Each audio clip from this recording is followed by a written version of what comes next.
Saudara-saudari yang terkasih, renungan kita hari ini judulnya memaafkan pasangan.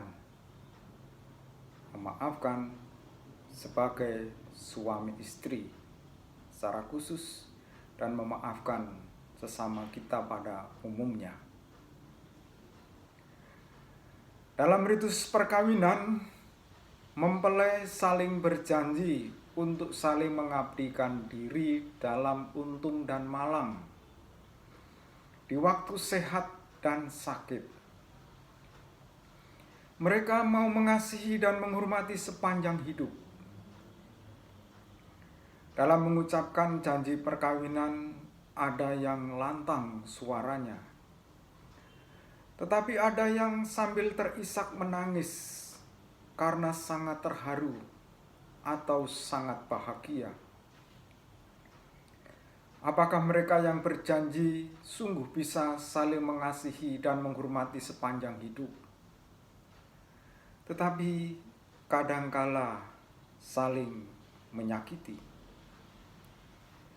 Kita semua mempunyai pengalaman disakiti, baik fisik maupun psikologis.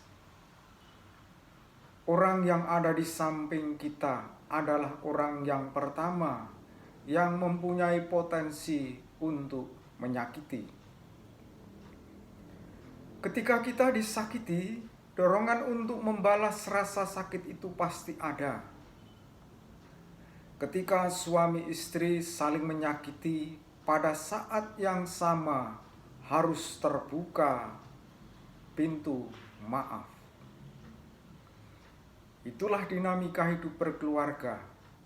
Suami istri harus punya komitmen saling memaafkan, menerima, dan saling mencintai dalam hidup sehari-hari. Memaafkan pasangan rasanya harus menjadi irama hidup setiap hari.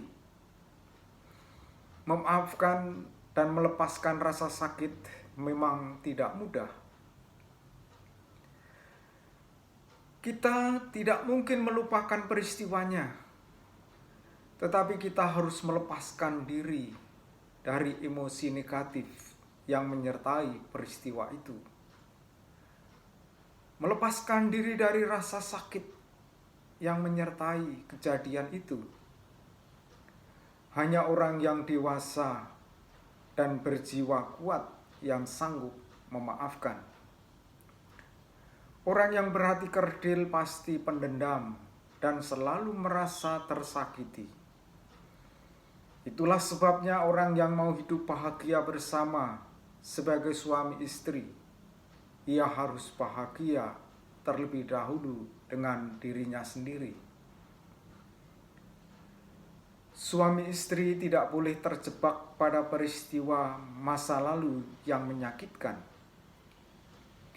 Kita harus hidup pada masa kini. Kita ambil pelajaran terbaiknya, kita lupakan rasa sakitnya. Menurut Lisa Oliveira, seorang terapis pernikahan dan keluarga, semakin kita dapat berfokus pada masa kini, semakin sedikit dampak masa lalu.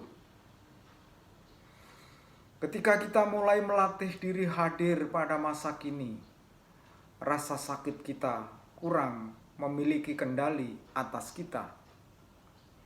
Dan kita mulai melatih diri hadir di masa kini. Rasa sakit kita bisa hilang dengan sendirinya. Lalu kita bisa mempunyai banyak kebebasan untuk memilih bagaimana kita ingin merespon hidup secara positif.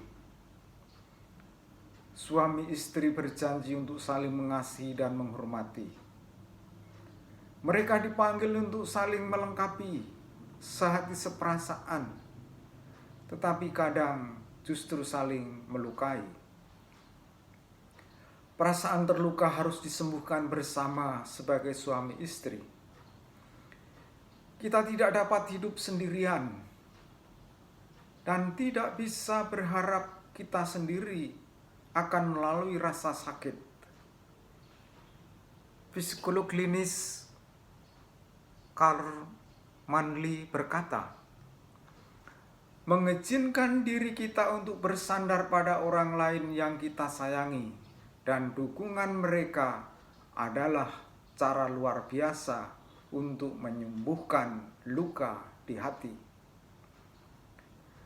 Pada waktunya suami istri akan menjadi tua.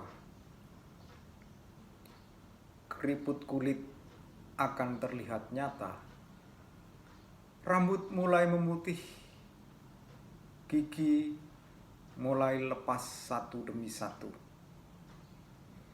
Dan ketika itu mulai terjadi, belajarlah dari sandal jepit. Sandal tidak pernah protes walaupun pasangannya mulai luntur warnanya, kucel tampangnya, tetapi dia tetap pasangannya. Dia tidak akan mengganti pasangannya dengan sandal yang baru, karena justru nanti akan kelihatan aneh. Sandal akan selalu sepasang sampai pada waktunya ia diambil oleh sang empunya sandal. Semoga memaafkan menjadi irama hidup suami istri, dan suami istri semakin tua semakin saling mencintai, semakin tua semakin saling memahami. Tuhan memberkati kita. Amin.